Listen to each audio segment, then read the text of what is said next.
quelles qu'en soient les difficultés là, quel qu'en soit l'échec là, si ma volonté de réussir là est plus grande là, l'échec là, ça ne sera rien devant moi. Donc, il n'a qu'à se rappeler toujours de ça. Donc, lui aussi, il a pris le coffret là, se rend dans le village voisin là. Arrivé là-bas, il a pris une maison. Il est resté là-bas. Il n'avait pas le courage même d'ouvrir le coffret là pour lire ce qui était écrit là, dans les parchemins là. Parce que c'était 10 secrets qui étaient là-bas qu'on avait appelé des parchemins. Donc, il n'avait même pas le courage de lire ça. Il s'est arrêté au niveau de la fenêtre, il sanglotait comme ça, jusqu'à... Il s'est couché sur le lit là, s'endormir comme ça. Maintenant, le lendemain, quand il s'est réveillé là, il faisait déjà le jour. Quand il s'est réveillé, au niveau de... Là où il a déposé le coffret là, il y avait un oiseau qui était sorti par la fenêtre là, venu s'asseoir au niveau du coffret là. Quand il a vu l'oiseau là, seulement, il s'est levé pour aller vers l'oiseau là. Quand il a tendu la main là, l'oiseau là s'est levé pour s'asseoir dans sa paume.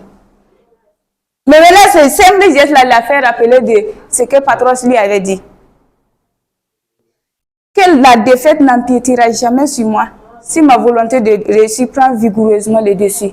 Donc il s'est rappelé de ça, ça lui a donné le courage encore. À ce moment-là, quand il s'est rappelé de sa net là, l'oiseau là encore s'est envolé et puis sorti par la fenêtre là.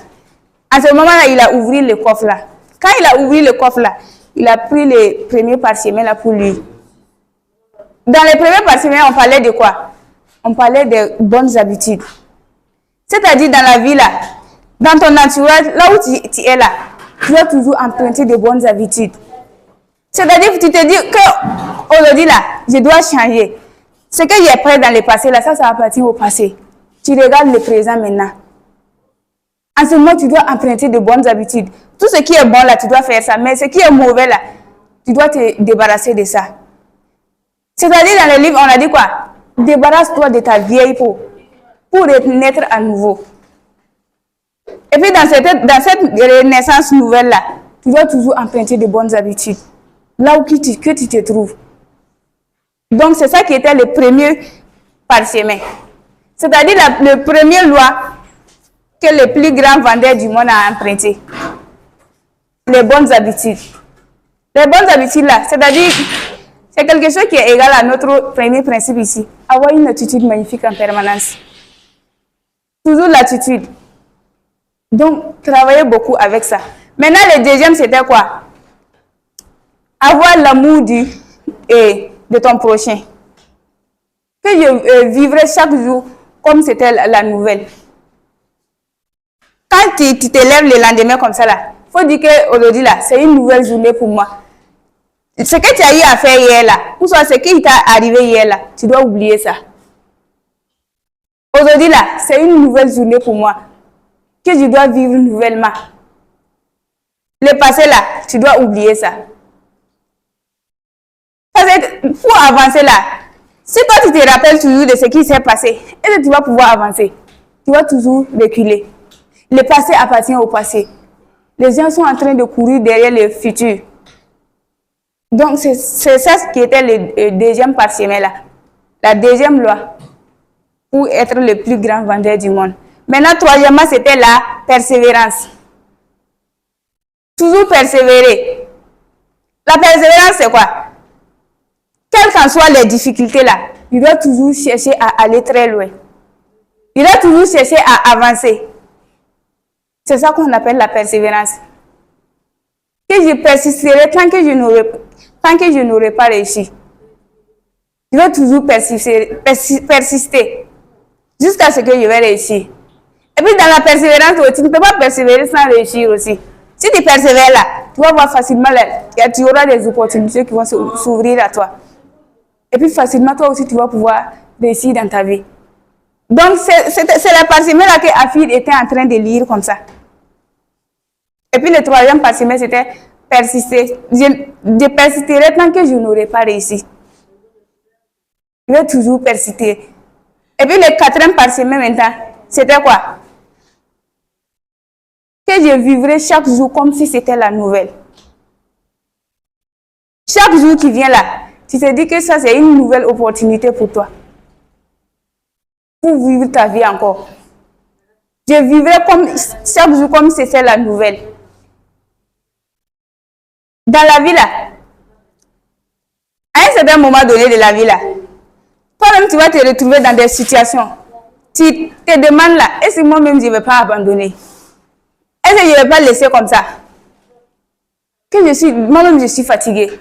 Mais si toi tu mets ça toujours dans ta tête là, est-ce que tu vas toujours avancer? Tu ne vas pas avancer. Tu vas toujours rester dans ta vieille peau.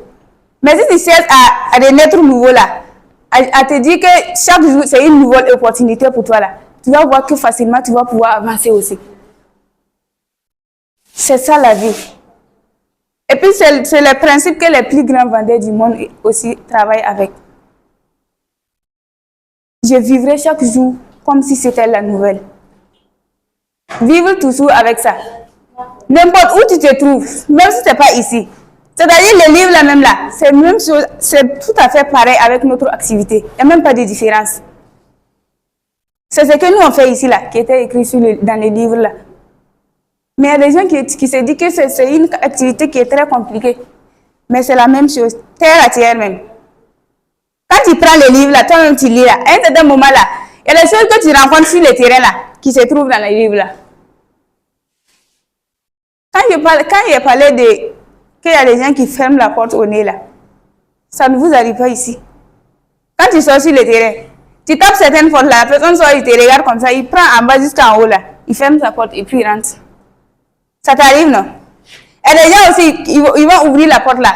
Soit si la personne est en colère là, il va déverser sa colère sur toi. Et puis c'est fini. Mais ce que toi tu dois faire là, tu dois toujours persévérer.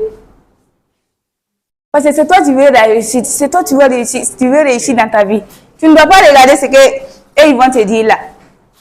Parce que une fois que tu penses à ça là, tu vas voir facilement là, tu ne pourras pas avancer encore. C'est-à-dire dans la vie là, il faut chercher toujours ton point faible quoi. C'est ce que Afid aussi a cherché. Son point faible là, c'était la fille là. La fille de Canel là. C'était une fille. Il a vu la fille là une seule fois et puis il est tombé amoureux de la fille là. Donc c'est cette fille là qui l'a pris comme déjà une faiblesse pour lui, pour travailler, pour réussir dans sa vie. Il faut toujours travailler avec ça.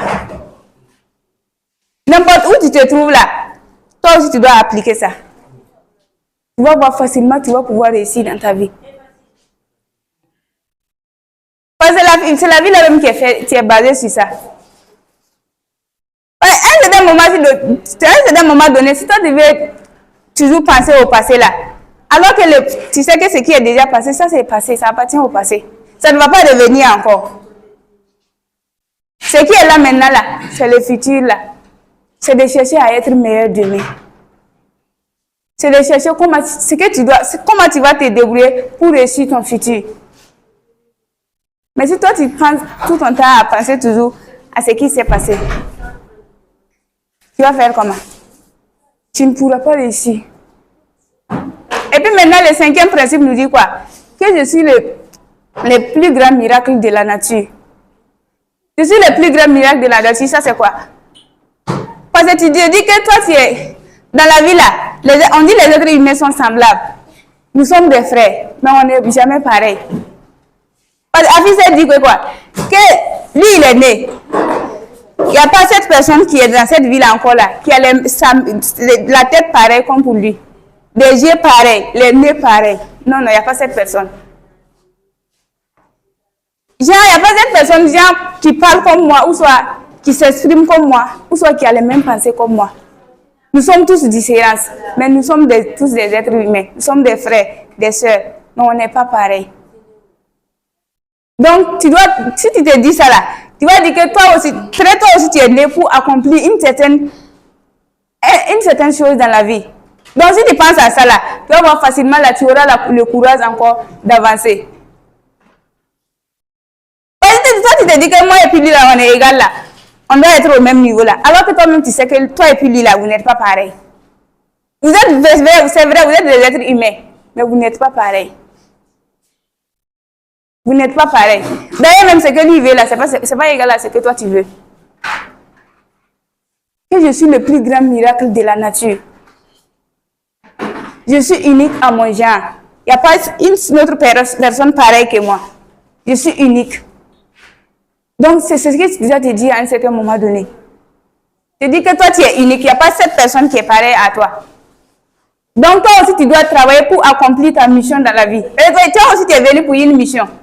Tu dois travailler pour accomplir ça. Mais maintenant pour accomplir ça, tout à l'heure tu dis que moi et puis lui là, nous sommes pareils. Et tu vas pouvoir accomplir ce que toi tu es venu pour faire là. Tu ne pourras pas faire ça. Vous allez toujours rester au même niveau. Donc toujours travailler avec ça. Bien vrai, nous sommes des frères, nous sommes des sœurs. On peut s'amuser ensemble, faire tout ensemble. Mais à un certain moment-là, tu n'es pas pareil à lui. Ce n'est pas forcément ce que lui fait là que toi aussi tu dois forcément faire. Non, non. Ou ça, ce n'est pas forcément ce que lui dit que toi aussi tu dois forcément dire ça. Non, non. Chacun a sa manière de penser. Chacun a sa manière de réagir aussi. Tu dois toujours travailler avec ça. Maintenant, le sixième, c'est quoi? Maîtriser toujours ses émotions. Ça aussi, c'est quelque chose qui est très, très important. Surtout dans la vente, là. Genre, imagine, toi, tu es sorti hier, là. Tu as eu à croiser un client, vous vous êtes pas entendu. Maintenant, c'est que le client t'a dit ça, là. Tu prends ça, tu circules avec ça. Tu pars déverser sur un autre client devant encore. En ce moment, tu n'as pas appris à contrôler tes émotions. Tu dois toujours apprendre à contrôler tes émotions.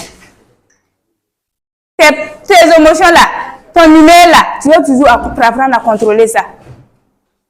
C'est pas à tout moment que tu dois exposer ce que toi tu vis.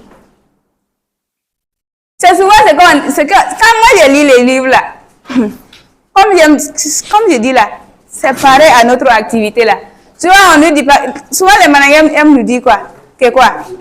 Qu'est-ce que tu as vécu à la maison là, quand tu arrives à la porte là, laisse ça là-bas et puis tu rentres ici. C'est la même chose là. Apprendre à contrôler ses émotions. C'est pas forcément ce que toi tu as vécu là-bas que tout le monde doit forcément voir ça ici. Non, non. C'est ton problème à soi.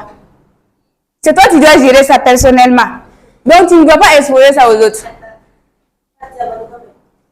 Tu dois toujours apprendre à contrôler tes émotions. Parce que si tu exposes tes émotions à tout le monde là, à un certain moment donné là, il y a des gens qui vont te donner des conseils jusqu'à ce que tu ne seras plus capable d'avancer encore.